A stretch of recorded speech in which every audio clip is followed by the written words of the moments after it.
What is up, y'all? It's your boy Aniki coming at you with another Kagurabachi stream. Now, obviously, we were off last week because the manga was off as well. We're getting right back into it in the middle of the Seitei War arc. Let's get it popping. Hope you guys have had it well. Since we've last spoke, I've turned 33, and I'll be starting a position that is a sales role. So we'll see how that goes, because it's going to involve going door to door. So we'll see how long I want to put up with that. Plus, it's going to be 6 days a week. So yeah, we'll see if I can keep doing that. But in the meantime, you got me this Sunday. I should still have all my Sundays off. We'll see what's happening going forward. We're gonna dive right into this series. Hey, Watkins is in the building. I appreciate you being here, buddy. Bachi bro, stand up.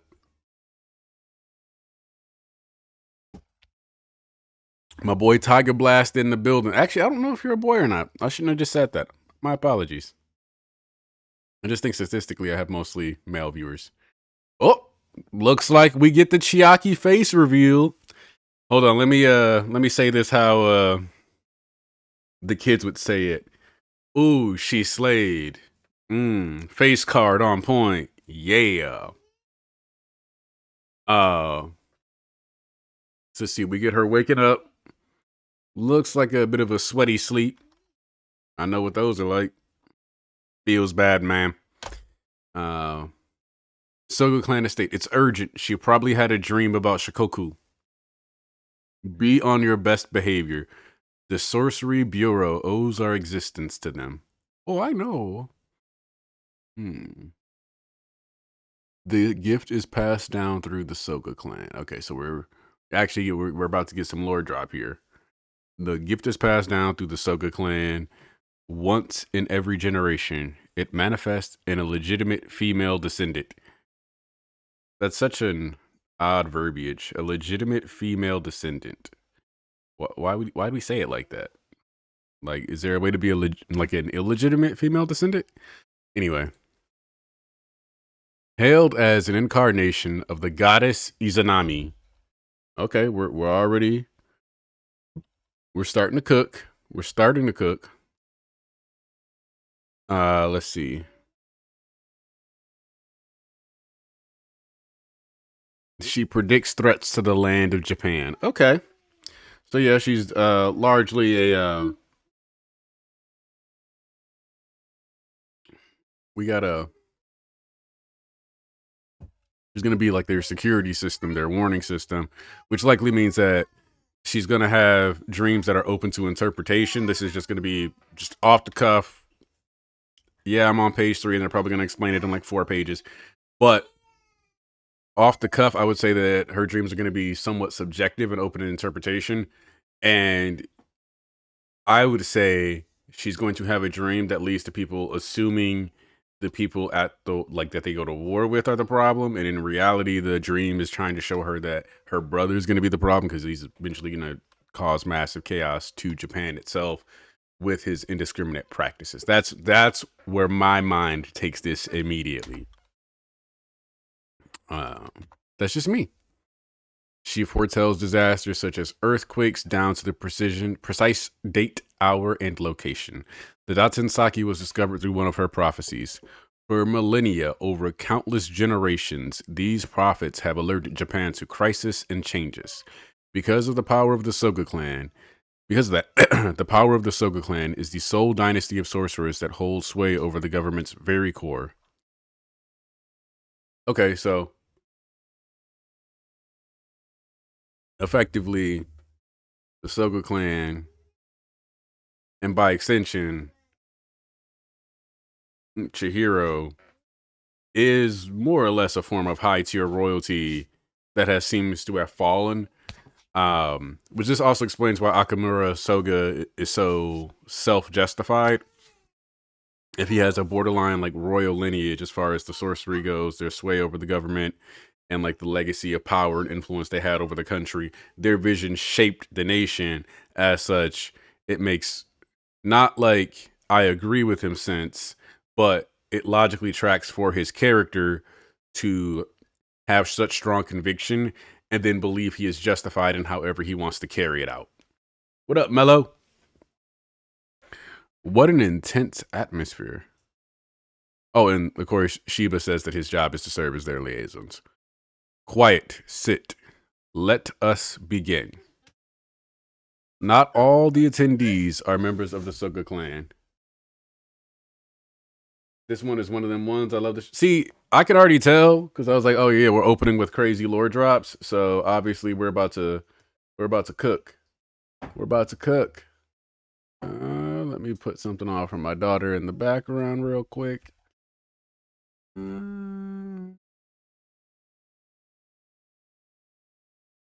Here, let's give you some Miss Rachel.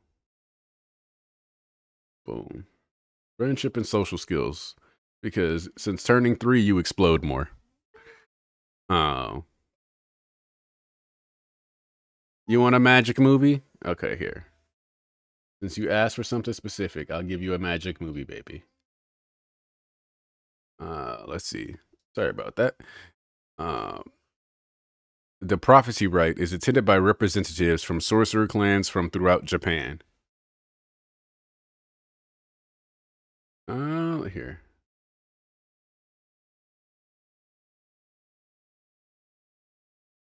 All right, we're back on track. The Sorcery Bureau, as the government sorcery agency, has an unspoken understanding with these clans. All right, we get a nice little diagram. There's the Soga clan with the largest bubble, the Sazanami, which is obviously like the king of the underground. We have the Ko, the Tori, the Ushi, the Hiru, and the Sol, which I'm guessing at least some of these are going to be targets for Akamura's takeover. Mello, when you say who is that in regard to who I was talking to, or wait. Oh, snap.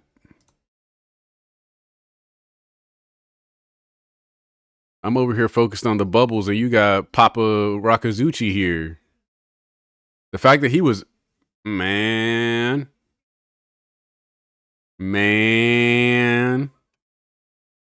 See, this is why parenting while reading manga and live streaming is a hell of a combination. The fact that he was actually able to be at these Soga events is kind of crazy, but it goes to show you how blurry the lines are morally. It also makes Soga a little bit more of a hypocrite, but I could see this also being the thing that led to the Soga clan falling, like possibly Akamura, like straight up murking some of his own Soga clan members. Um, we condone their practices, provided they keep a low profile and refrain from harming ordinary citizens. Yep. So let's just give people a free pass to traffic humans. I mean, historically, that co-signing weird stuff isn't so surprising.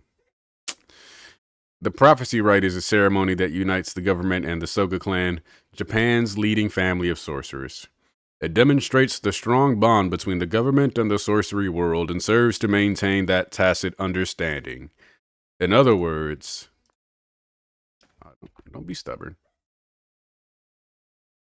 What up, anime all day? Princess Soga is the symbol of that order. 8 days from now, several people from Shokoku will come ashore at Yurakuhama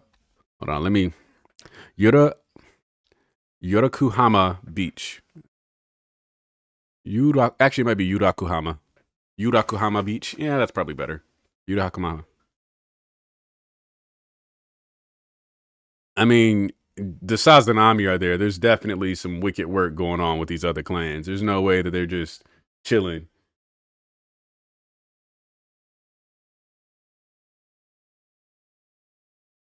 Yeah, Chihiro's willingness to slaughter, that's the Soga in him, 100%. Afterward, a ship will arrive. Okay, hold on. We'll come ashore at Yurakuhama Beach. They come in peace.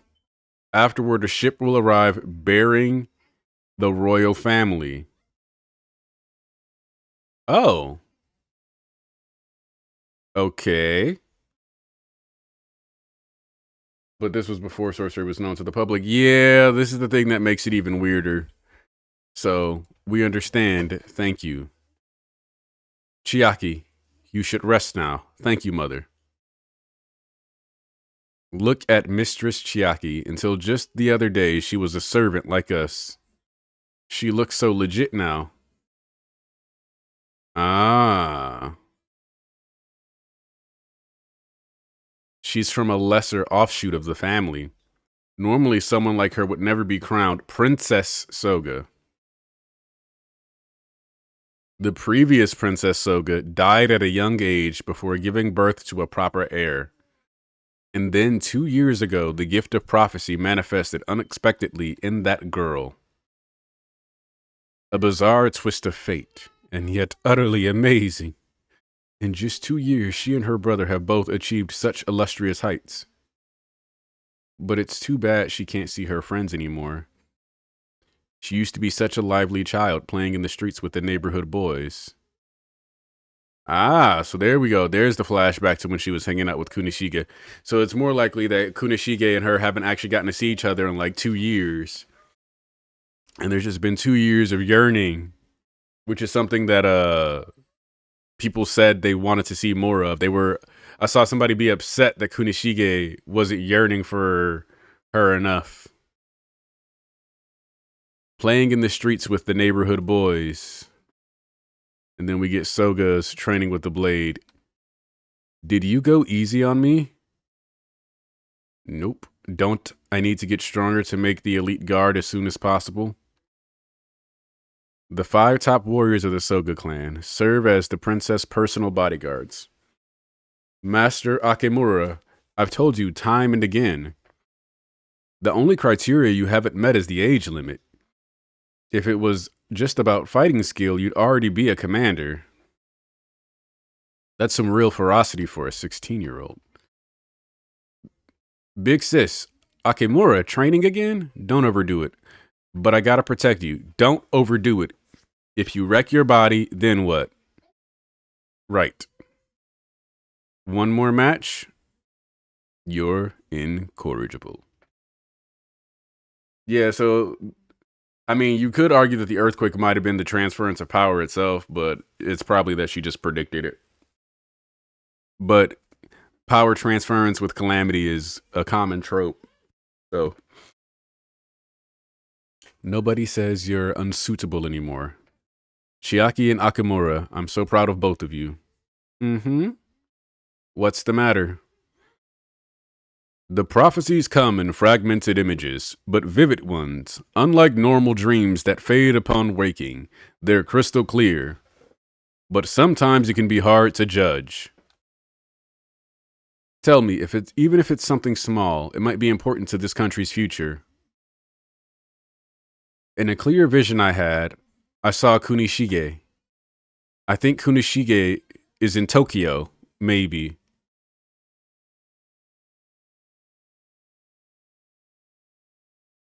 She looks so disappointed that Chiaki is still thinking about him. Honestly, child, you think that boy has some bearing on the future of Japan? Maybe.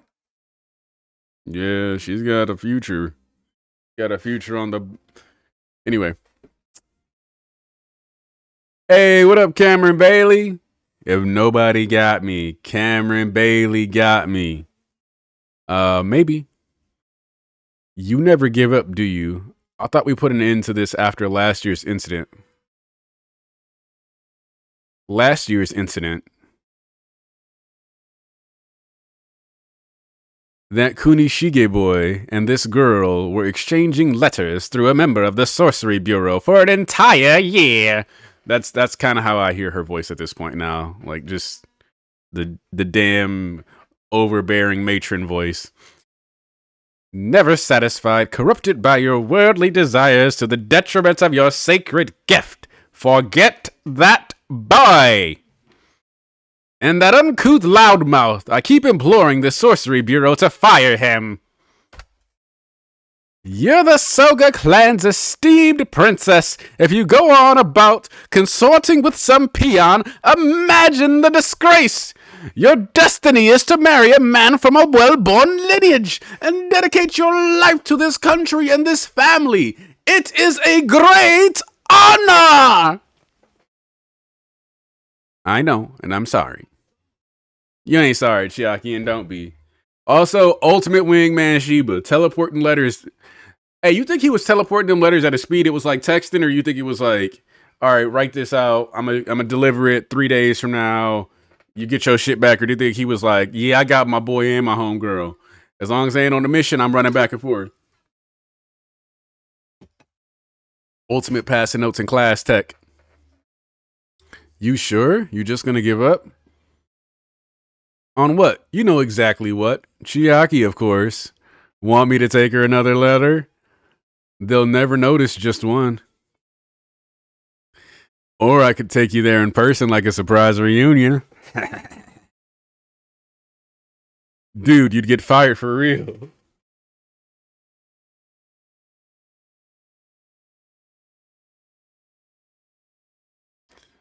See, okay. Shiba being from Kansai, when I know that that's always like the hick district, makes this way funnier. Also because they are always translated in dubs with like country accents. 10 times funnier.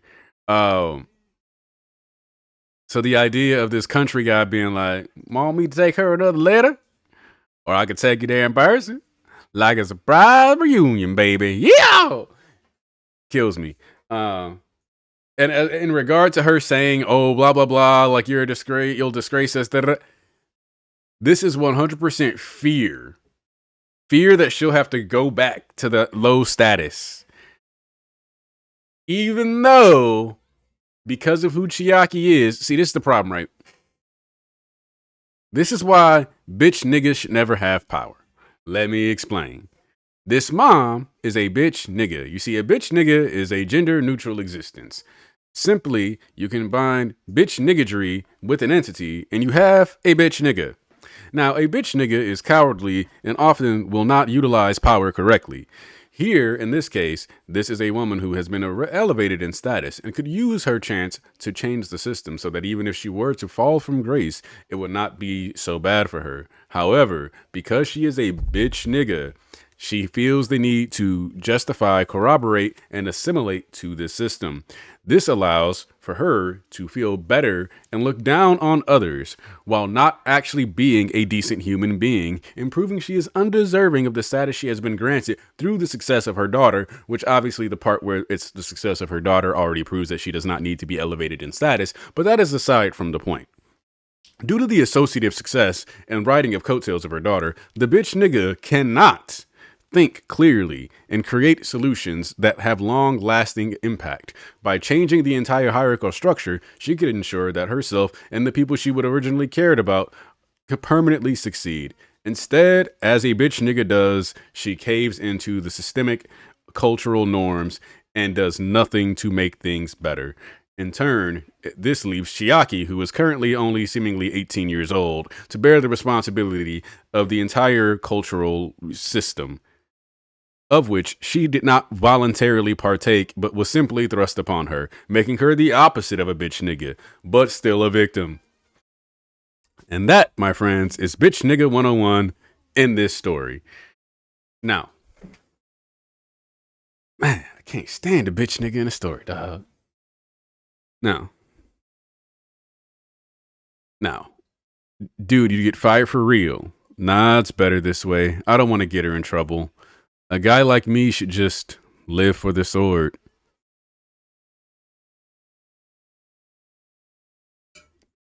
Exactly, Tiger Blaster. She's self sabotaging. Exactly. That's what makes it bitch niggadry. You are a part of the most powerful, like magical clan in the entire country, and you still thinking like a bitch nigga. Why you thinking like your dick can't get past the cheeks, bro? Insane work.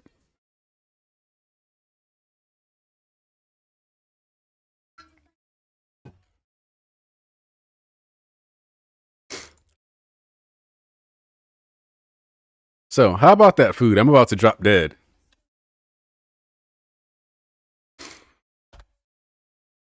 Buddy, stick around a little longer. I'll feed you well. Ooh. Subaru special rice balls. Rice balls? See, they finna be twinning them. They about to be twinning them. Because this nigga said, I will feed you. And you have a top sushi chef sitting here like, yes, my nigga, I got you. Let's lock in together. They finna be besties, bro. They gonna be locked in. You give a hungry nigga some. Really, let's be real here. The fastest way to make a friend is food. Like, you ain't even gotta actually be hungry. Like, you go somewhere, you go somewhere, you chilling, and you know, bar, work, whatever. All of a sudden they're like, hey yo, we got some banana foster cake. Oh, word? Let me get a slice. You know, I like that guy. You don't even know his name. That's Banana Foster Cake guy. He'll be like, my name is Pickles McGee. And you'll be like, man, Pickles is a cool dude. Somebody be like, why his name Pickles? Man, don't question Pickles. He gave me cake. It's that simple. Like, the Luffy effect really does apply to almost every human in existence. They will ride for anybody that gives them food, if we're being honest. As long as it's not too egregious. Like, but this right here, oh, we got the same hobby. You gave me food. Locked in. We're buddies. That already. This is how he got the sword, bro. This is how he got the enchanted blade right here. They're like, oh, what about if we gave it to? No, give it to the sushi guy. He hooked me up, bro. 8 days later, just as the prophecy foretold, 3 people from Shokaku landed on Japan's shore. They delivered a letter and left. The letter requested a meeting with Shikoku's royal family. It was written in Japanese. Hold on, don't do that, baby. March 20th, the Irishima talks. Beneath the solitary pine tree of the shore of Irishima, the two nations met to discuss the rights to mine the Daten Saki.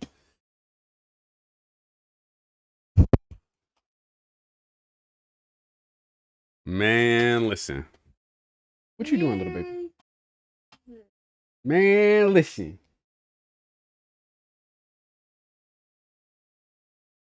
So look, also reusing the panel this way makes this panel feel strictly like propaganda. Like, this doesn't feel like it's supposed to be a panel that reflects the day of the meeting. This feels like a panel that is supposed to reflect what is put in their textbook. Like, when we're trying to retroactively justify the fact that we went and genocided these people, let me real quick make them look way scarier than they actually did upon arrival. That's what this panel says to me now. Sorry, I was having a conversation about Battleborn the other day and how this game flopped because Overwatch existed, and I just forgot the cases on my desk. It's crazy you can't even play this game anymore. But yeah, like, this is a giga. This panel is like giga propaganda now. It's kind of crazy. Also, I love the fact that there's just a fucking chair, a coffee table, and a couch. Or like 2 couches, because you know what, perspective is interesting. Like, there's just 2 couches and a table under a tree. Like, you know that the level of slime we're about to see here is about to be crazy. And this also makes me wish now that, like, Kyoto was still alive, strictly because I feel like when this meeting is orchestrated, especially because he was aware of this, because this changes my, like, the whole perspective. Which obviously that's what this arc is designed to do, right? Change your perspective on what the Seitei War was. Obviously, Japan is going to end up being the bad guys in this. Which, way to go, Hokusano. You're like acknowledging history a bit here, because Japan was a bad guy in a lot of big wars, if you know what I'm talking about. But in this context, like the fact that we had Mr. Kyoto put them humans in cages, you know, on site for the prophecy, more than likely somebody's attacking the royalty. Or they're going to try to kidnap them, or they're doing something shady. They're doing, like, yeah, the war starts a month after this. 420, baby. Not niggas getting smoked on 420. Oh, Kazano, how could you? Um, but genuinely, like the way that this is about to go down is more than likely um some of the other clans that are aware of this decide they want to make a move because they know that the Datsun Saki is valuable. It's this unstable element. It can give you an advantage over the other clans. Sorcery is really private right now, so these private weapons, like sorcery going public because the sorcery clans decided to pick a fight with these magical niggas, is what sounds like this is about to be what happened. It's hard for me to imagine a scenario where they like let this slide. Ooh. Yeah, if we get a hat guy from the Hishaku, I'd appreciate that a lot actually. Because I think like and this tree does look like his style. If we find out that some of the Hishaku are actually from that island, that would be kind of sick. But we know that the war is directly what led to the we know we know that they like Japan is going to be at fault for this because if they showed up and sent royalty, they probably are operating in like giga good faith. They're like, yeah, we'll go say what's up. Say like, hey, how's it going? Let's talk about y'all want some rocks? Jeannie, did you accidentally close yourself out of the? All right, hold on. Let me go help my daughter with something real quick. I got to go fix a problem she created for herself. Say what? I know. I said, Jeannie, did you close the door on yourself? Jeannie, you can't close the door if you're not good enough at opening them.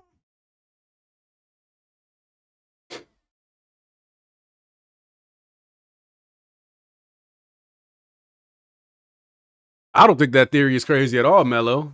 In case anybody is watching these VODs.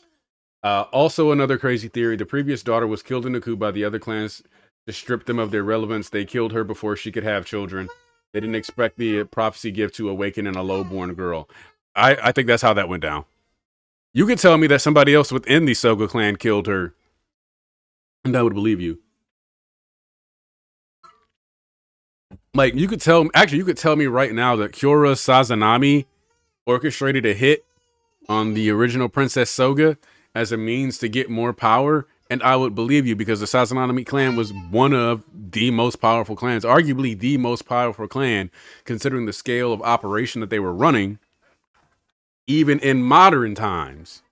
So when you look at the storehouse, I'm sure there was plenty of magical weapons and things like that. I almost called them cursed tools within the storehouse. The fact that they would regularly be able to get a hold of people with unique magical abilities, like it's almost certain, or at least somebody adjacent to the Sazanami clan could have easily orchestrated this. Obviously, just making the Sazanami clan be the ones that killed her keeps the story a little smaller as far as like who's making the moves, but it does like then you have a power void that's currently existing already with the Sazanami clan. You have more reasons for people to make bigger, bolder moves, even with Akamura, the Sword Master, being free. All it takes is for one person to mess it up. I just wonder who will cause it. The Soga clan has the best swordsmen in their land. Their fighters probably kept all other clans in check in some way. Yeah. Um, I kind of view um I hate like when you have to go to the Naruto well, but this isn't like in a like this person's like Sasuke. No. I view the Soga clan currently as kind of like the Uchiha, in that the Uchiha were a clan that were specifically, as a clan, they were the ninja police of the village. And if the Soga clan is the only clan that was deemed esteemed enough to be hand in hand with the government, that separates them, right? Because the Uchiha were segregated. They had their own section of the village. Everybody else is kind of expected to intermingle somewhat. But they were fully separate and in authority, which builds resentment. So any clan has a reason to want to take them down, despite, like, just as far as political power goes, they have the motive. You are above me and you are separate from me. You don't live with me. You don't. So you make decisions for you without understanding how I live. And don't get me wrong, the Sazanami are pieces of shit. So the Soka clan shouldn't make decisions that are advantageous to them. Human trafficking should not be encouraged. But their perspective is different. And like it goes into like that superiority. And even the fact that they said you can't traffic regular humans, right? Like a crazy caveat too, by the way. Oh yeah, like if you kidnap sorcerer kids, I mean that's just whatever. But like if you don't, but here's the thing: is that if every person technically has spirit energy, that means at any point you could say, "Oh, I tested this person's DNA," or like I have a doctor's center, whatever, woo woo, and it lets me like notice genetic markers in people who have latent potential that they just haven't realized yet. So I'm going to kidnap this person so that I can, do because we've seen that human experimentation is not above board in this like it's not past anybody. It's not past the people. So at that point, you can just kind of justify kidnapping people with, oh, they have potential markers, all this other stuff. So there's a lot of leeway built within this. Even if like the Soga clan would say no, they could say, well, I interpreted it this way, so you're full of shit, and I want to take you down because of this. Um,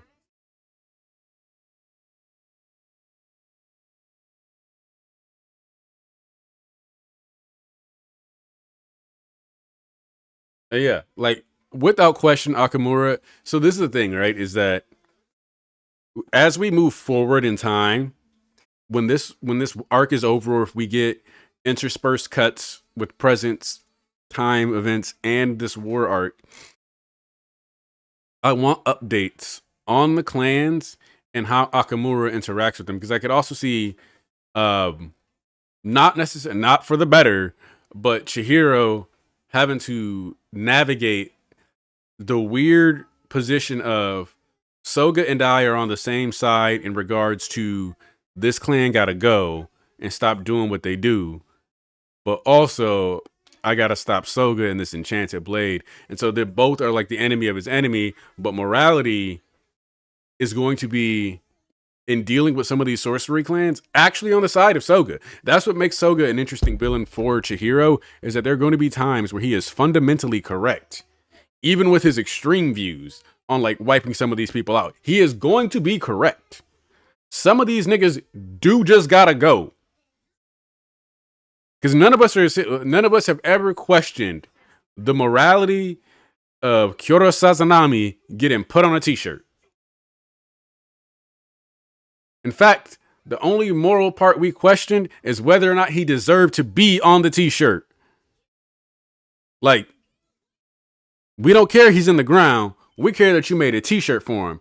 And if you made a t-shirt for Kyoto Sazanami, it better be demon wings and flames and not no fucking clouds. You know what I'm saying?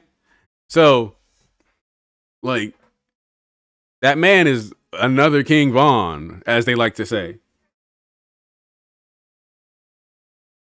Like, and that's the thing, right? Is like the people in government, you also have to wonder, they knew that the Soga clan had prophecy and worked with other sorcery clans. How far did their knowledge base go? How far did their knowledge base go? Because like the current administration in the government was basically run by the Kaminabi. They tell us that early in the story that the Kaminabi basically runs the government. Because ultimately, right, you're Shinzo Abe, you're run of the mill prime minister, emperor of Japan, and you got no sorcery. Well, then you got no balls. You can't tell them niggas what to do. Like the average, like, here's the thing, right? If a sorcerer puts in the effort to reach fifth grade level education in their sorcery in this universe, and you don't have one, you just get your ass beat. And by that I mean you die. You fucking die. So like the Kamunabi never had to publicly take control of the government because the government can't do anything. And so there's this. Yes, I did finish reading the chapter. Welcome, Blob, or the Blob, whichever you prefer. Um, like the government can't tell these niggas no anyway, and like the Kabunabi clearly chose to be like in the shadows, even while effectively running the country for a reason, and it's because they wanted to be able to do corrupt shit, like straight up. It's because they wanted to be able to do fucked up shit. Like you got to think the whole reason the Hishaku were even able to get in there is because one of the dudes in the Kamunabi, who was effectively one of the people in the government, basically went, "Yeah, I don't think genocide is that bad. In fact, I think we need to kill a couple thousand more people." Oh, damn. Well, then I guess a couple thousand more people are gonna end up dead now. Like,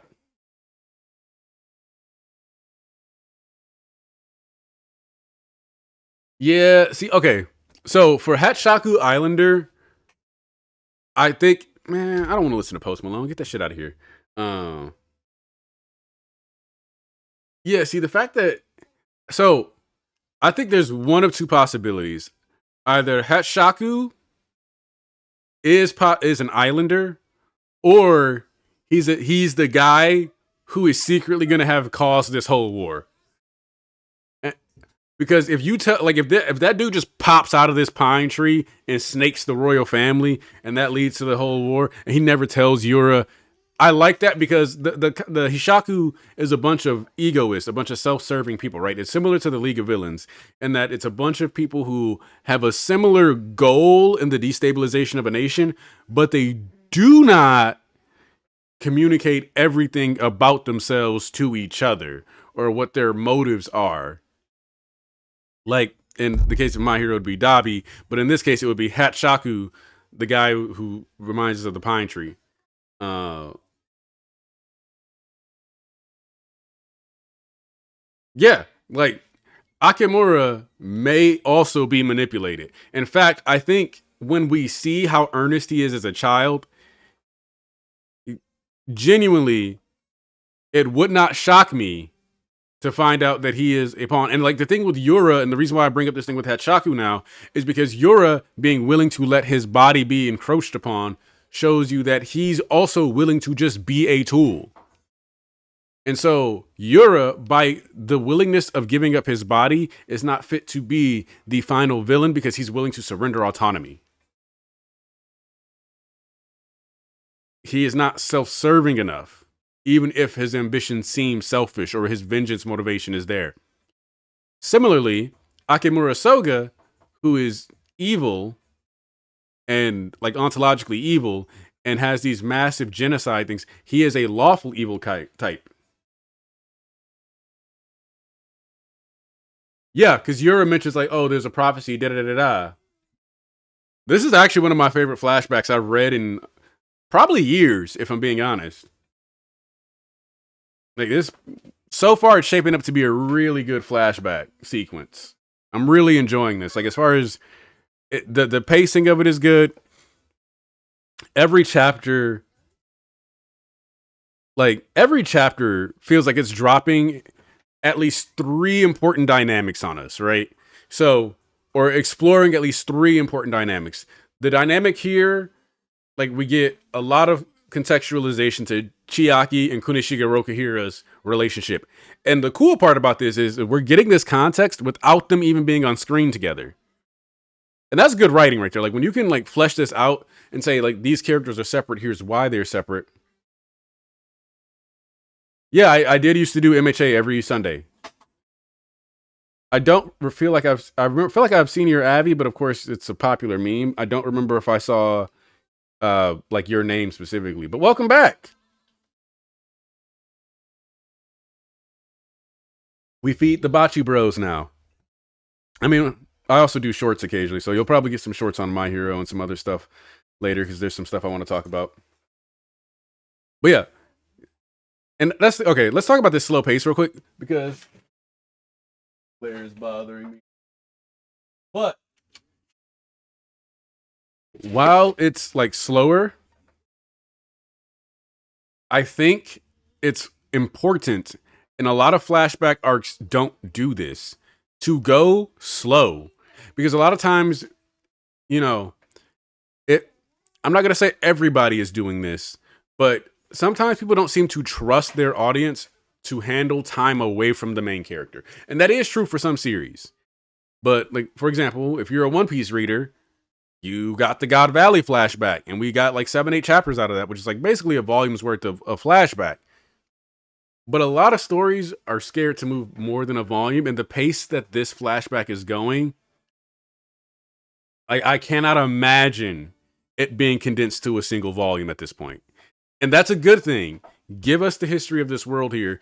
Give us the explanation of this conflict. Let us understand what put all these pieces in motion. You can always intersperse people's flashbacks later, but getting a wholesale flashback over a piecemeal one is beautiful. And it also, especially because this is a weekly manga, I think it's important within a medium that is week to week to actually just dedicate chunks of story to this. Like it may sound contradictory, and I think it does to like executives, but just saying, nah, for 3 months you need to lock in and read this history. For 4 months you got to lock in and understand history is, in my opinion, actually a really good thing.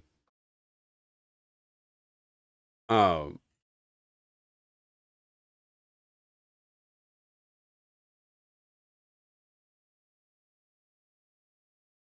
all right, the zombie cameo, the pacing thing I genuinely think is just Haku's not taking a break from a drawing action, and even if that's the only reason, I'm fine with that because like the guy's a good artist, but if drawing less, because the other thing is right, is that the way I look at it is drawing a flashback sequence,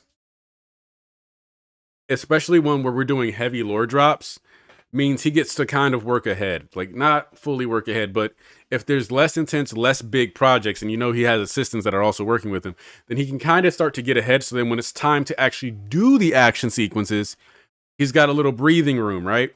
A little bit of space. So I'm okay with that. And I think that so also in regard to those covers, we know editorial does have a say in how covers are handled. So there's a good chance that some of these covers, he was like, "Oh, what if I did this?" And they're like, "Nah, we gotta have Chihiro on here."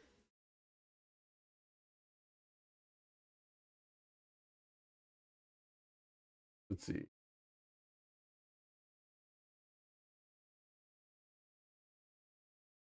Yes. So, and this is the other thing. Okay, quote Lucas. I don't know if you've been here before or not, because I don't think I've seen your name before. I remember a lot of names for my chat. I forget names in this story a lot. Especially because it won't be week to week forever. Especially because it won't be week to week forever. When all is said and done, the story will exist without the week to week context forever. Exactly. The week to week format, in my opinion, can suffer a bit if it means that the holistic experience is good. And this is why I've said it before. And Mello, you were around for a good chunk of My Hero streams. Uh, People know I am a Let 'em Cook merchant. I'm like, it's a week to week series, bro. We got 17 pages this week. Like, and I hate the impatience of readers, but I understand that like we didn't all cut our teeth the same way, right? Some people have pretty much only ever read manga, but like I grew up reading novels, right? Like big ass novels. Like, yeah, I read the Harry Potter series, but like when you think about this, right?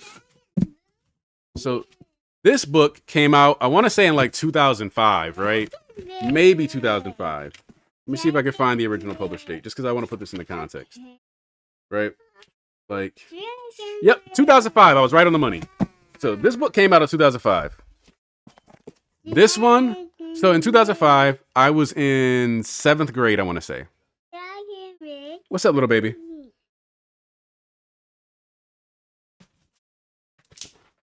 This book, which is the third book in this 4-book series or cycle, I believe it came out in 2010. Oh no, 2008. Yeah, 3 years apart. So like when you read books and you get stuck waiting three 3 years before you get to see anything again, you have a very different perspective. Yeah. And so when you read novels, you can't, like, the idea of being hung up on a single chapter that's like mostly set up, it's just odd.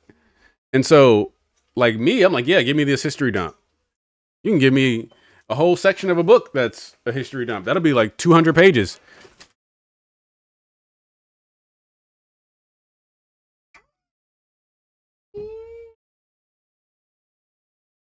As far as the new Soga Clan prophecy, Air, I like the idea of one, but I'm currently of the belief that the Soga clan underwent a genocide. That so like I think that prophecy is just a magical ability that some people inherit, and that the Soga clan is just the one that got famous for it.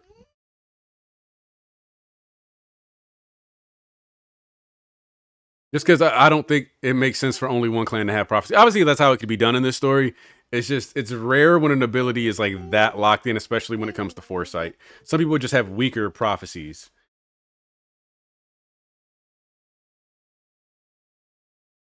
That's the one thing that I'm not sure about. Because I don't know if Akamura would have done it, or if it was done and that was part of what led to Akamura becoming so genocidal. Hold on. Um,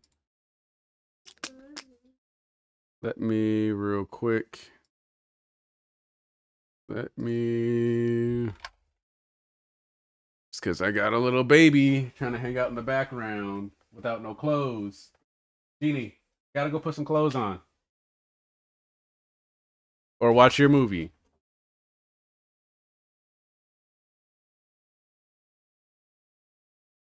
Yeah. So yeah. Um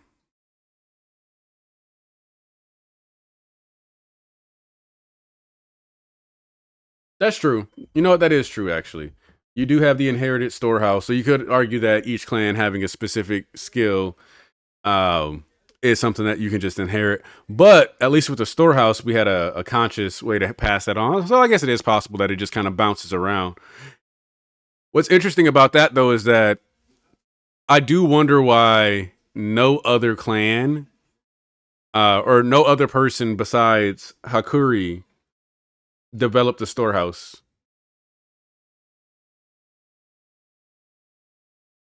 And yeah, a war is the time for a coup. So I remember a couple years ago, and by a couple years ago, I mean in the mid 2000s, when I was a teenager still, uh, watching some like stuff on like I think History Channel about like kind of how like Hitler rose to power and how the previous like leader of Germany was wary of him and effectively put him closer to him so that like in a higher position so that he could keep a better eye on him.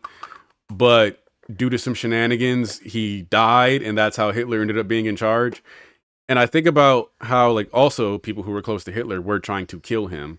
There were like 42 different assassination attempts on his life from within Germany. Um, and like war times and instability genuinely does lead to a scenario where people will sometimes like seize the moment and just completely screw over other people. Um, and that's the other thing, right? Hakuri is said to be a genius, but we don't know why like his brain actually works that way. Also interesting that like sorcery is stored in the brain, and it's very clear that a lot of the other people were far from geniuses because nobody ever fucking scanned Hakuri's brain. You as a clan of sorcerers that have a unique bloodline technique that gets passed down, never thought to pay for a CT scan, bro?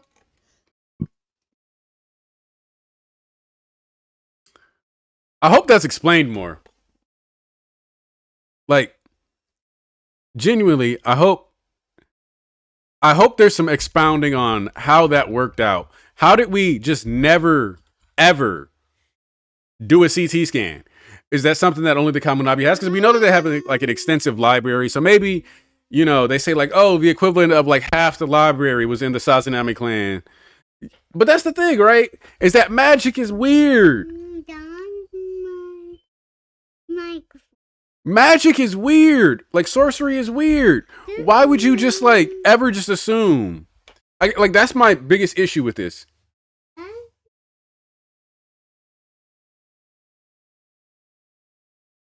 But see, my issue isn't that like yes, most people usually only have one set of sorcery.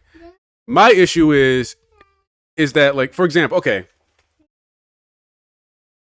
and this is obviously just like because I'm a My Hero guy, but like think about when Deku was quirk. Leave that alone. Mwah. Now he eventually gets taken to the doctor, and it's like, yeah, you don't have a power. But like, if you have the tools to analyze this, wouldn't you at least look? But I guess you could argue that like the reason why Kyoto really never did it is because of his relationship with his children and seeing them more as like tools than actual people. To me, that's probably what it really just boils down to, right? Like, you could put this extra effort in, or you could just write the kid off.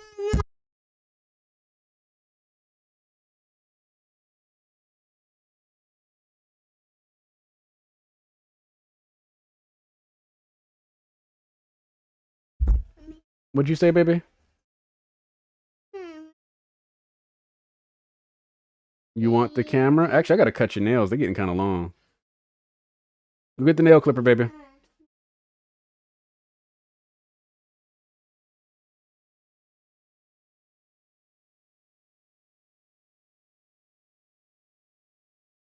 I don't like. I guess it's just like I believe in trying to be thorough. Obviously, this is also partially because we're people reading a story, and so we're like, well, surely you'd double check the magic system, right? But like, I guess like within the world, you just kind of take so many things for face value because it's easier that way.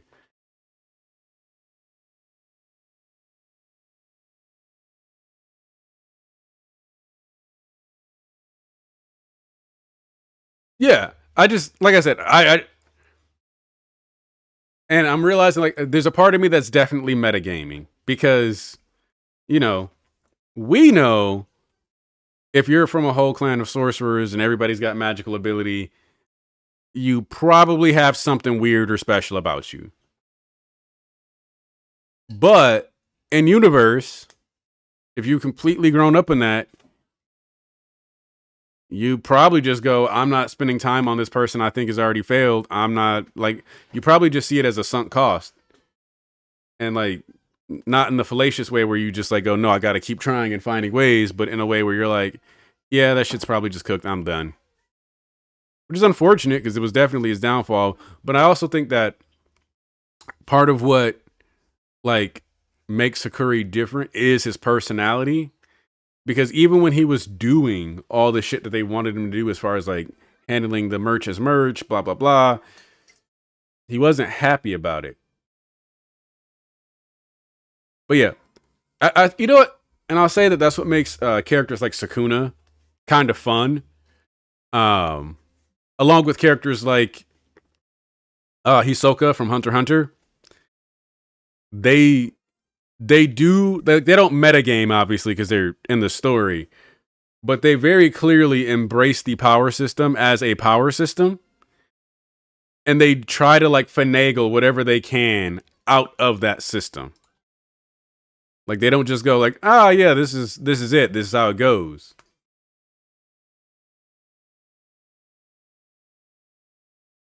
Yeah, like he thought about it and then just dismissed it. And I think what he should have been doing, because like it's like, oh, he can't even use spirit energy. Now that's to me, that's the red flag, right? Like if it had been like, oh, he tries to use spirit energy and he just sucks, I would have been like, yeah, this nigga's just a scrub. But also the fact that he never died from his older brother just beating the shit out of him.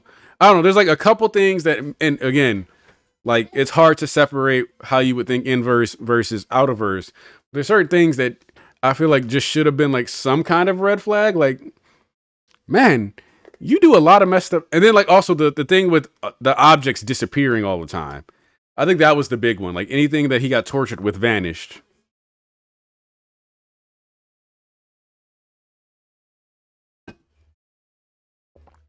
So yeah, I'm metagaming a little bit, but I also feel like there's a strange lack of curiosity, which is I guess is why like I said, characters like Sukuna, Hisoka, some of these other more eccentric types are always very good for these kinds of stories because they like look at the power system as like a system and try to explore and exploit it, and that's what sets them apart from other characters so often. So really, I guess the real question is when do we get our Hisoka here? Not on the perverted Diddy shit, but like when do we get our Hisoka? When do we get our Sukuna? When do we get our Jing? Um, where do we get that guy that's really, because like it could be Chihiro, right? Especially because he's in this arc where he's refining his swordsman craft, and we've been trying to refine his swordsmanship, and so you know if the and technically Inten was broken again, so his sorcery should be back, which we've never seen Chihiro talk about his original sorcery, and I'd love to know what that was or if that matters to him at all. Uh, okay, if we get a whole clan of Hiyukis, I would love that. Because if we can get more information on where Hiyuki's from, especially because she was gone for a while, if it turns out she was doing some stuff for her clan, that would be interesting, especially because she seems kind of ride or die. But if she had like conflicting responsibilities at the time of the raid on the Kaminabi headquarters, that does open up an interesting storyline.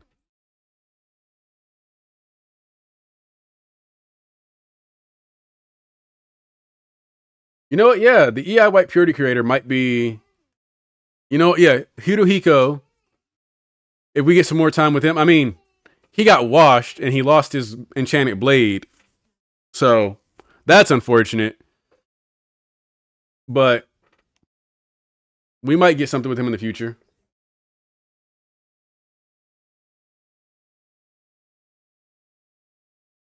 Also, when we talk about Lady Bearer or Pink Bearer, and people will say like it could have been Chiaki, I think Chiaki's dead. Like I personally think Chiaki is dead. I think that was her arm next to baby Chihiro. But I do think Chiaki getting the blade so that she loses her prophecy and is no longer the princess is an actual possibility for her story. I mean, it would suck, but I could see it. But yeah, like I'm 100% on the team. She's dead, but I like to at least because at the end of the day, I say she's definitely dead. You say she's definitely dead. If it turned out that she was the pink bear, we'd have a lot of explaining to do. Namely, why were you cool with abandoning your son? Why didn't you just live with Kunishige Rokuhira and protect him with the enchanted blade? Like, just I don't know. Maybe it was just because they didn't want to be hypocrites. Maybe it was because their love started off as like this thing where they were separate and yearning for each other, and they like accepted that as their fate. But yeah,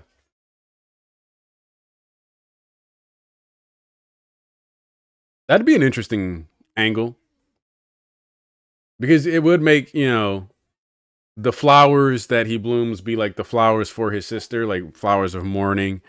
Um, and I do think that Chiaki's death heavily influenced Akimura's whole worldview and how he approached the war fundamentally.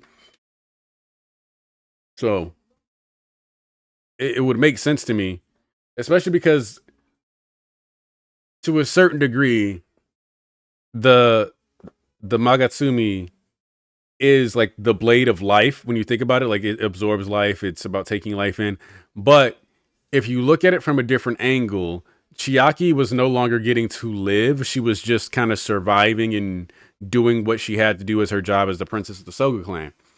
So if you flip that and you look at that sword as symbolizing like the freedom she didn't have anymore, uh, then it makes sense, right? Like he created an enchanted blade thinking about how that blade would elevate him and he could bring freedom and life to Chiaki. And so the initial purpose is fundamentally different than how it ended up being shaped by the trauma of Akamura. Yeah. If I see a chapter named after somebody in this series, I'm assuming they're dying that chapter. I'm not going to assume that they're living, like, at all.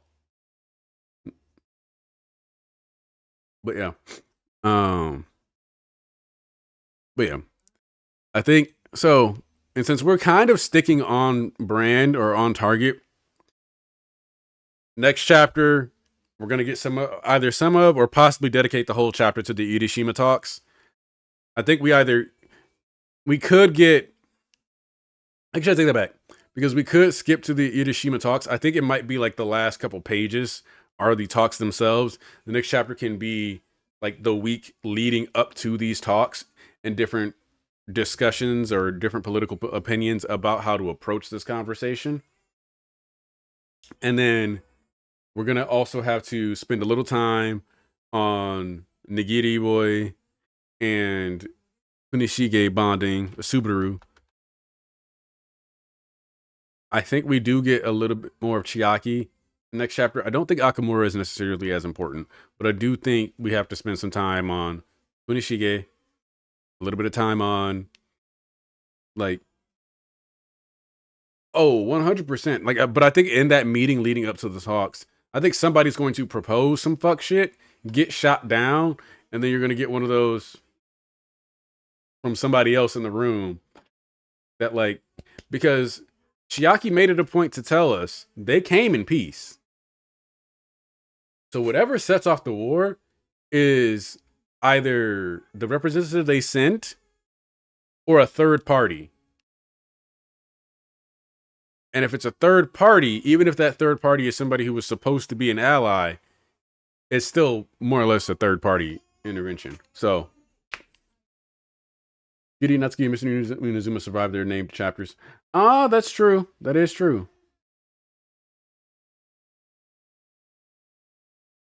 Honestly, am I the only one who wanted Mr. Inazuma to end up wielding Cloud Gouger?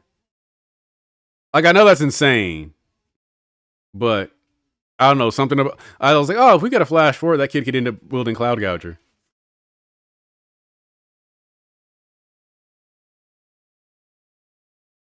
Yes, finally getting it. So I think seeing the Shikoku people, I think if Hokazano really wants to have fun with that, if he wants to really have fun with that, we could get the real version of that panel, right? Like what they actually looked like stepping on shore. And I guarantee you, it'll be, they're going to be like dripped out, nice kimono or something like that. I just think it'd be funny if Natsuki got passed over for the Cloud Gouger again. I actually like the character. I just think that would be hilarious.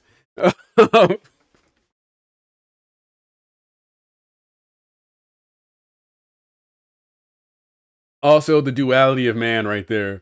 I'll take that over Natsuki any day. I think Natsuki gets to wield it.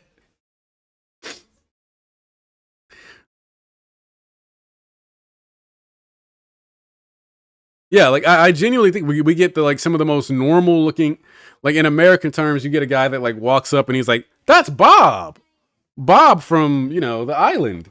Like nothing crazy. Like I think they'll just. I genuinely think it'll be refined. What's curious, I mean, I don't think obviously I don't. Chiaki is not dying here, but I do think there's, like you mentioned, some form of assassination that is going to be the catalyst, and that it's going to be a third party inciting of the war. I don't think. I don't think. Like as much as I will gladly admit that a lot of governments are stupid and willing to int, I don't think this is a case of somebody just running it down right away. I think there's somebody else making a power grab that fucks up what could have just been a simple as easy, like we could have had a simple, easy, let's discuss how to get you some Daten so you can work with it. And somebody decides, no, it's gotta be May, and I gotta have all of it. Fuck this peaceful shit. I'm robbing niggas. Because there's always somebody who has to move that way when they don't actually have to move that way. So yeah, that's how I'm looking at this. Like that's what I kind of expect to happen here. And it's unfortunate, but that's how I see this going down. I can't pretend otherwise. Um, yeah, like yeah, Franz Ferdinand, 100%. Like, but yeah, overall, like I said, like it's like I usually don't rate chapters, but again, like so far, like this, I'm keeping this flashback arc, the Seitei War arc, as an A class arc for now because obviously there's more to come, but if like the climax maintains like the level of quality we're seeing, this will probably be an S class flashback arc. Just everything you could ask for. You get character introductions, context behind people's personalities. You get constant exploration of the dynamics between the characters and their relationships. Every chapter feels like it's building while providing lore drop. And that's the important part, right? Because a lot of times you get like a crazy lore drop, but you don't get a lot of characterization. Or sometimes you get like it doesn't feel like you're getting much substantial characterization, or like characters feel like they're the same as they were back then. So like when and like or like one person, only one person is different and everybody else is the same. But even like Kunishige, we see that like as much as he's an airhead as he's depicted in like the first chapter, his demeanor is still pretty different back like now. Like yeah, there's like that comedy to him, but he's still like almost feels like a different kind of serious because he's like hungrier and has something to prove. Like you can see the ambition versus the humility that he has later. So, uh, yeah, no, like the introduction of Chihiro's mom. It's like obviously we know, and this is the other thing too, is that flashbacks are always, always, always supposed to be about the journey, and I think that's the thing that gets messed up a lot of times that like instead of being about the journey and like contextualization for so much, because Shiba has been getting a lot of work just quietly because Shiba does not feel like almost anything like to me at least he does not feel like the person we're seeing in this flashback now.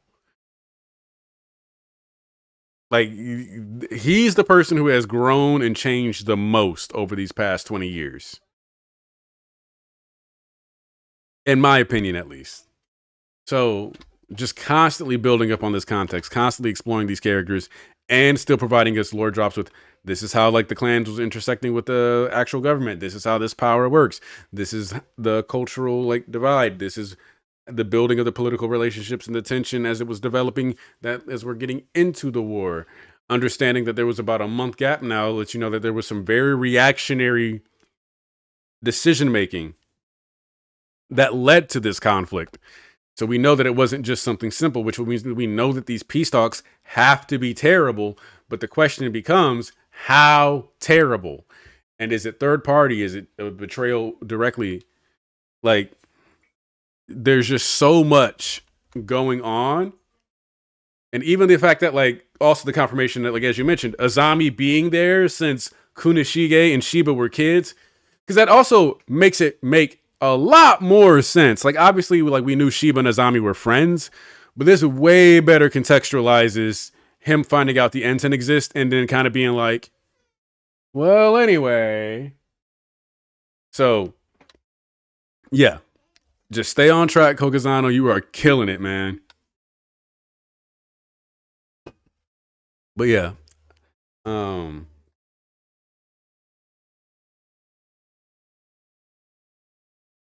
yeah, like, and I think that's like Even him like separating himself from the government and the state, but just saying like, "Hey, give me a call, let it ring once." Yeah, like because the way Azami was fighting, like obviously he takes his duty seriously. Obviously, you're supposed to in that position, but the anger and like the dedication he had, like, no, I'm going to slime you niggas out. I'm going to kill you. I'm going to punch your face in. Like this, in the sheer like joy and seemingly satisfaction he did, because even when he like destroys his hand, he's like, ah, shit. In fact, I don't even think you get that. It's like when you get introduced to him earlier, he like damages his hand a bit, and he's like, ah, man. I don't even think you get any of that during the execution ground section. Like just him blowing people's faces off with his fist and being like, this is where you die. Him being so determined to whoop the Hishaku that even armless, he was still swinging. Like, I really hope that, like, the sorcery seems advanced enough, like, medically, that somebody could have helped him get his arms back. So, bro, yeah, like, they go back, back, back. Like we say, they go back like four flats on a Cadillac. So, yeah, man. So yeah, and of course Subaru. Like I enjoy Subaru as a character. I'm glad he kind of took a backseat this chapter. So let's get some more Subaru next week. Let's see a little bit of Chiaki, whatever pre-meeting talks, and then like move forward a little bit. I hope Char can. I really hope Char can. If Char can heal his arms, that's perfect. Also, fun fact: this has been the longest Kagurabachi stream, and I didn't expect that to be the case. But I think this is the longest one I've done. Um, I think when we get towards the end of the flashback, I might do one of the bigger streams. Have some people on. We can do like a group conversation, just talk about the arc as a whole, what we think about it, etc.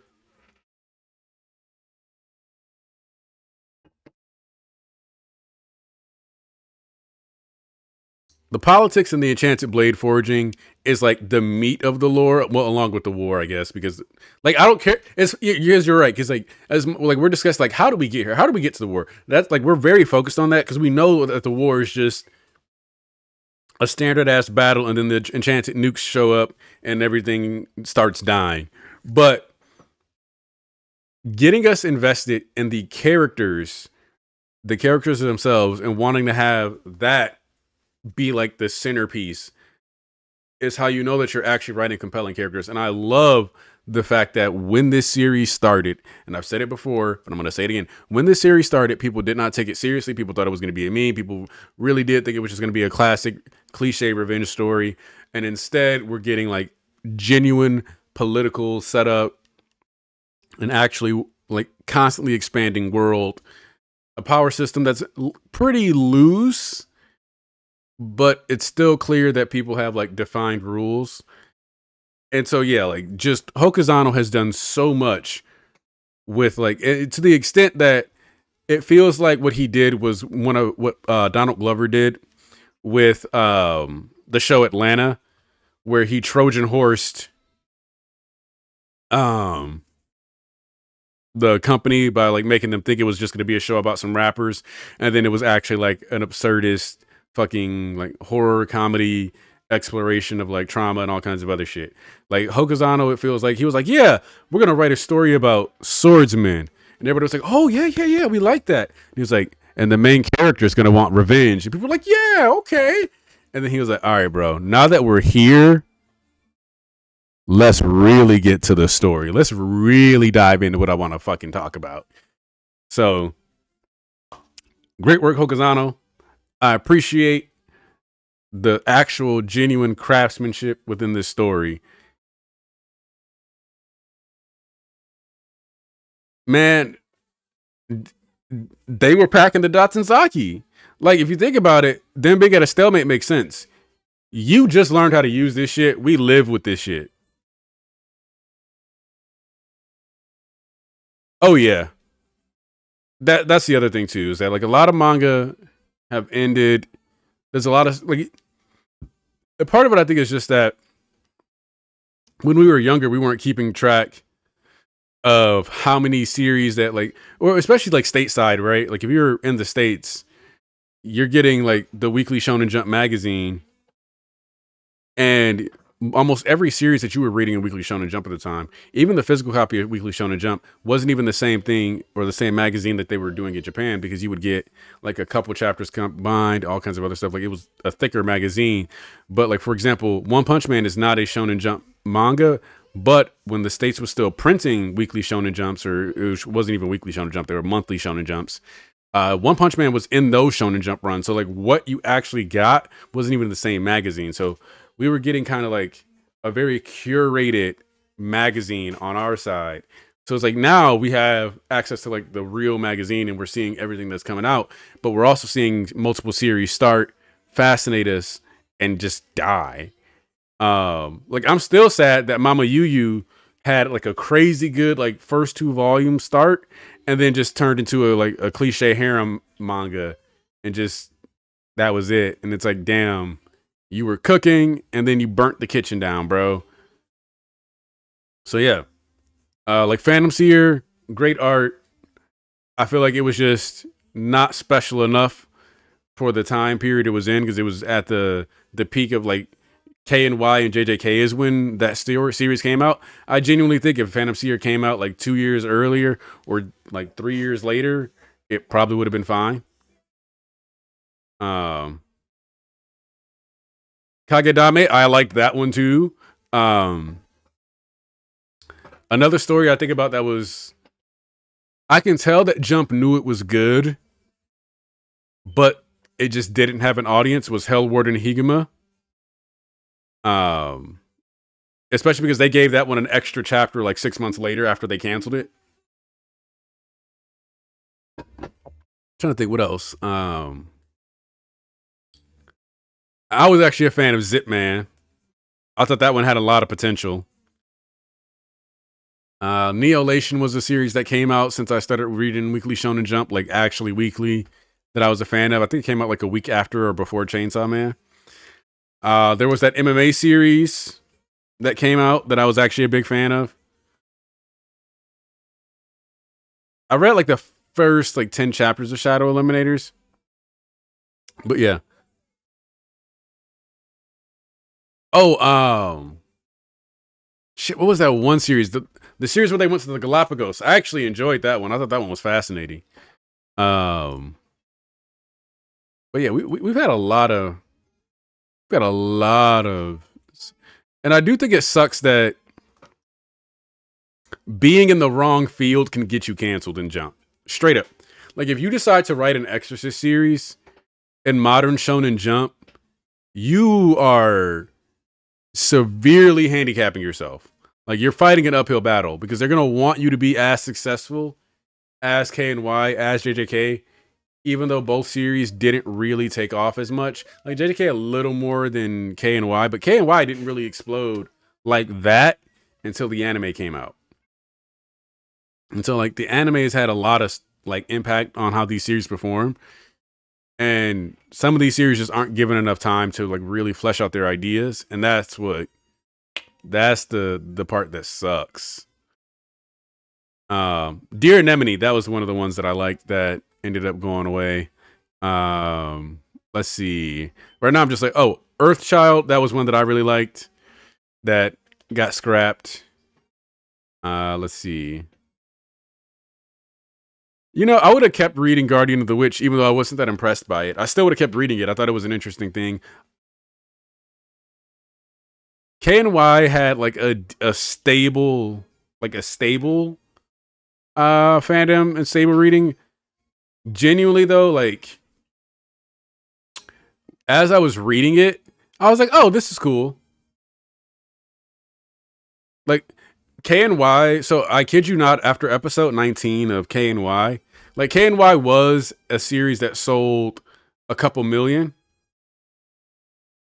Um, but in Japan, it went from like 9 million to like 20 million volumes after episode 19 of season 1. It genuinely like exploded off the anime. It was just like a stable it was a stable series pre-anime. That's what I'll call it. A stable series. Like it wasn't crazy, but it was solid. It was solid performing. Um Let me see. I'm just like scrolling the site now looking at Niru Way of the Martial Artist. That was another one that I actually liked. It had a very like rough 90s art style look to it that I was a fan of. I already mentioned Phantom Seer. Um Promise Neverland is such a weird series for me. Um Samurai 8, there was a part of me that felt like it lasted too long, based on like the quality early, but then it ended as I found it to be like finding its footing, so it was very strange. I was like, oh, it's finally stabilizing, and now we're just killing it. Oh man, Time Paradox Ghostwriter. Time Paradox Ghostwriter. I actually really rocked with that story. I hate that the plagiarism um just killed it on arrival basically for the Japanese fandom. And Ayashimon, I loved that one too. I was a real big fan of Ayashimon.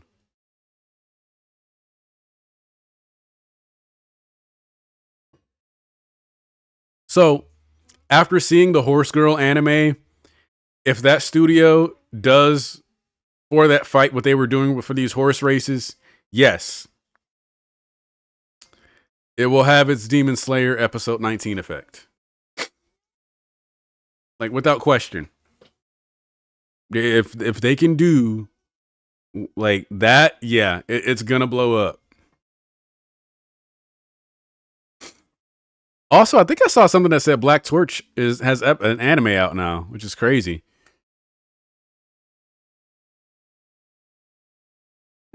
Like, and if I'm honest, the only way Bachi doesn't blow up is if the studio just like gets a horrible production committee. Like if it has a horrible production committee, it'll be screwed. But that's anything, right? But if the timelines are good, the production committee respects it as art and understands that they have an actual gem on their hands that can really become something great. Bachi will be another multi-million selling series, which obviously, like, I don't care about the numbers, but I understand that the numbers need to be there for corporate to support it. So yeah. So I'm down for that 100%. Needed to like the right anime, and it's gonna be so fucking sick, bro. Like, man. Oh, here, let me see. Because I think I saw somebody say on another stream, they said chapter 63 would be good. Let me see. Chapter 59. Let's look at what that is. Man, Kagadami really should have gone longer. It's a shame.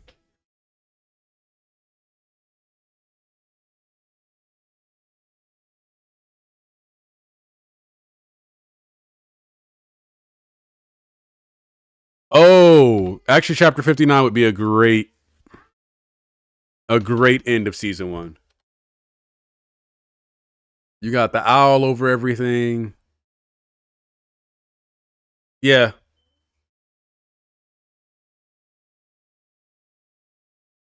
So if we get like a 26 episode season with the final episode being chapter 59, let me see, chapter 60.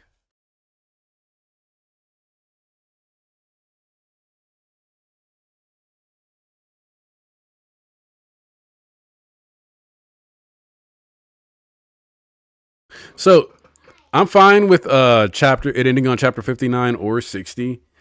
59 is very dramatic, and you'd be so like walk with me here, right? Let me go back to chapter 59. Just I want to talk about this. So I want you to walk with me, okay?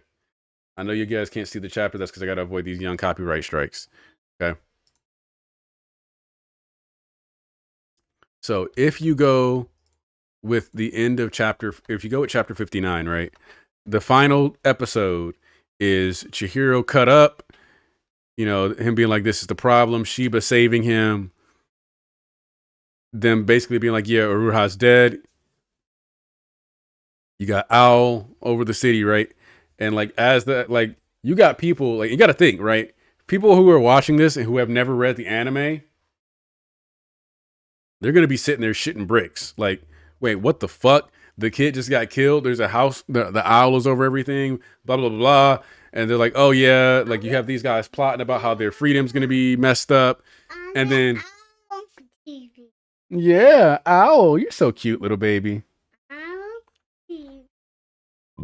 And you got the weight of Samura. And people are going to be sitting there like, are we even getting another season? And then the last shot of the episode is them with Chihiro on the operating table, and you slowly see his eyes open, and then just to be continued. Boom, done. Like, that's the end of the episode, and then you get, like, whatever. That works. That's if you want to, like, leave on a really, like, somber note, like, oh damn, that, whew. Like, yeah, like, that's, but if I want to sell you chapter 60, right? You got all the talks between, like, the people about the situation, overview, talking about Hakuri's medical report, resealing the swords or whatever. And there's, Uruha's dead. He's like, oh, I'm nearly dead. And then you got the final, like as they're talking about it, and then you have the elevator doors open to be continued, and like him being like, let's get fired up. And that's the thing, right? Is that I think the last page of chapter 60 with them dressing up is a crazy good episode 1. Like, specifically, if you stretch this like chapter 60 and you make that the first 11 minutes of an episode, and right before you do that commercial break, you have the elevator doors open and you got them adjusting the tie. Like, yeah, because you can fit in the recap, all that other stuff. Like, I think it genuinely does work as a really good opener. Like, you could do it and like, let's get fired up as the last line of the season. It does work as a season ender. I just also think it's a really, really sexy season 2 opener. Like, conceptually. So either way, it works. Like, this section right here is just so good for like finishing or opening a season.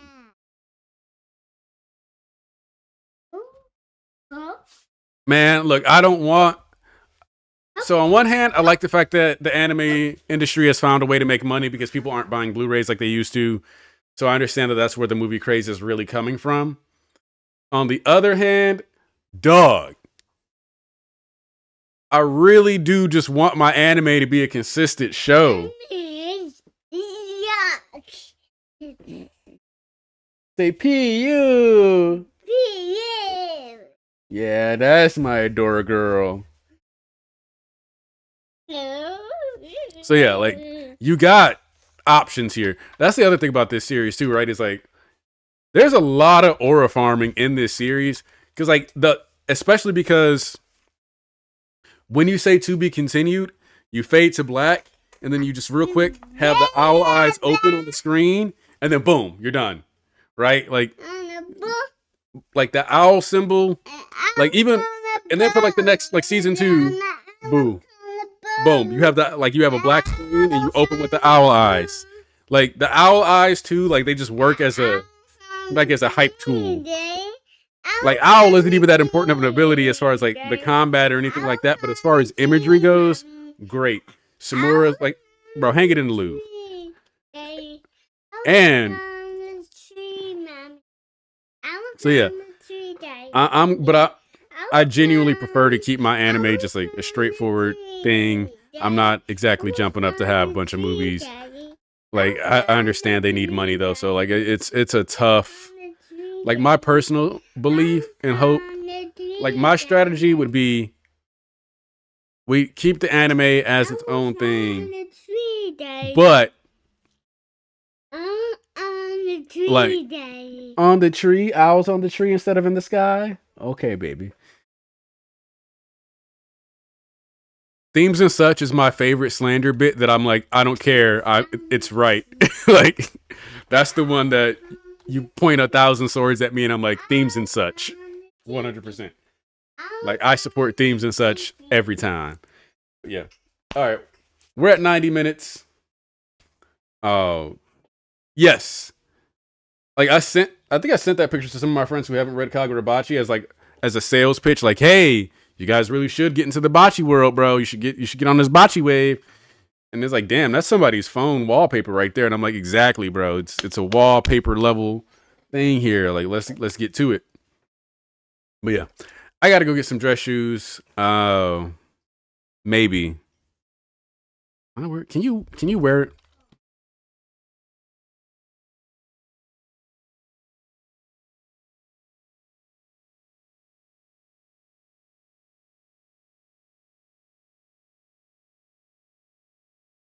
Yeah,